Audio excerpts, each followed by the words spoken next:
Hey guys, how are we all doing? It's Sadiq Rahman here. I hope everything is going well for you today. So today's topic, I'm going to be talking about the dangers of self-development and how it can actually be more harmful for you than it is helpful.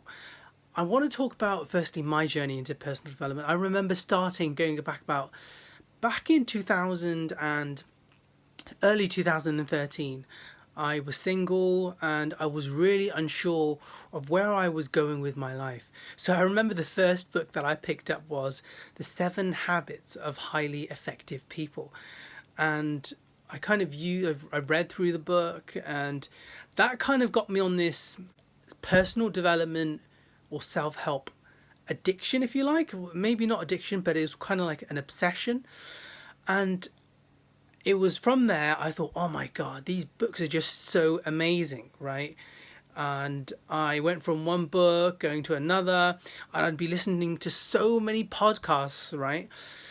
And I'd be literally hooked on them, one after the other, after the other, after the other. And then I did my coach training as well back in late 2013. And so it just went on this kind of I just I just kept reading book after book after book. And of course I did work on myself, but it got to a point where I was learning more information than applying it. And it wasn't that I wasn't applying it. It's just that I was overwhelmed with so much information, and I was so addicted. Like, I wanted to learn more and more and more, and that my application couldn't catch up with my learning of the theory. And so this went on for about a good few years now, 2013, 14, 15, 16. And I would literally be like, oh, right, I was almost like in a race to get through so many different books, listening to audiobooks. I got through so many audiobooks. But if you to ask me how many of them that I actually remember, it's going to be quite difficult to say. Because I got so used to just listening, learning, absorbing. I was coming to a point where I was doing these self-help videos. But if I was being honest with myself, I wasn't fully applying everything. I was just regurgitating information. And I did do some application, but it wasn't for a sustained long period of time. And so it can get really kind of, you almost get really like a parrot, explaining things and learning the theory. So this is what I believe how it can be of harm to you. When it also came to self-help, the problem that I had was FOMO, the fear of missing out. I'd read this book and think, oh no, I've got to get into the next one, and then the next one. There's so many books to read, and if I don't read it, I'm going to miss out. Everyone else is going to know more than what I know, so I need to catch up with everyone else, right? And so I just kept getting through all these books, and this is another problem that you can have. The third problem I say that I had was that if I didn't learn this, that it would be a benefit. It'd be a detriment to me. And so with all these books, and there's literally hundreds, or maybe even thousands of books coming out right now, and you've got to kind of use your own brain and say, right, what do I really need to know? Because I remember getting so many books that I didn't really need. In fact, I can probably take you to my shelf if I can. Take this one, for instance. This one. Another one here. What you have to understand with loads of these self-help books out there is that these books are basically like business cards. So people use this as a way to lure people into their coaching programs. And I don't have any particular problem with that as long as you're providing value. But when it becomes like a point of just having like promotional material in your books and basically talking about your programs and all this sort of stuff and in your clients and all these sort of examples, this is where you have to really watch out for the unauthentic books, if you like, the ones that are real, gems and genuine, and the ones that aren't so good. So just be careful of that. One question that I would ask is, where is the self-help industry? Where is it really taking us? Where is it really leading us? And here's this profound point that I had this conversation with when I was with my friend, and I started to reflect on this. Is that what is the higher purpose behind all of this? The way I look at it is this, is that it's taking us away from having this connection with our higher power. Now, hear me out here. Why do I think that?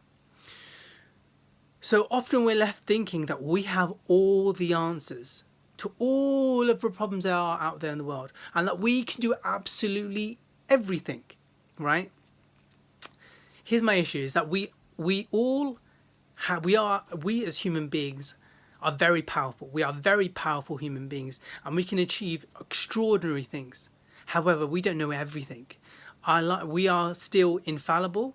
We are still imperfect. We still make mistakes, and there's still things that are beyond the realms of what our minds can perceive. And so, when we look at these self-development books, they seem to have all the answers to anxiety, to depression, from a scientific angle. And then you're left thinking, well, I don't need to touch anything like religion or anything of the sort, because science and personal development have all the answers, right?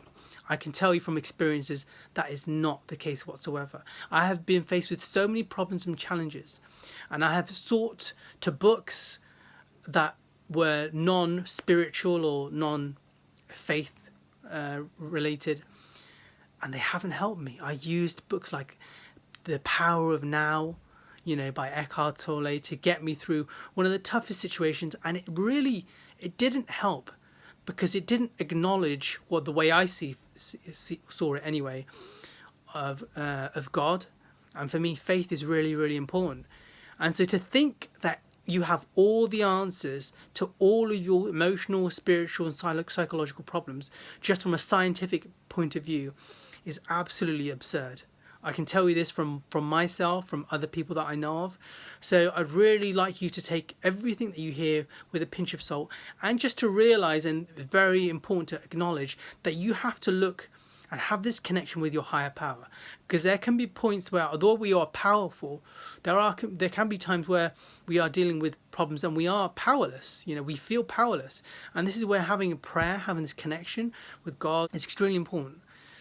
So those are the points that I wanted to make, that is very, very important, that just some solutions here for you. I believe that working on your own self is very important. And I always say time and time again, know thyself. It's very important. And so here are my points that I'd like to suggest that you do going forward. Number one, just get one book, all right? Don't get loads of books, and study.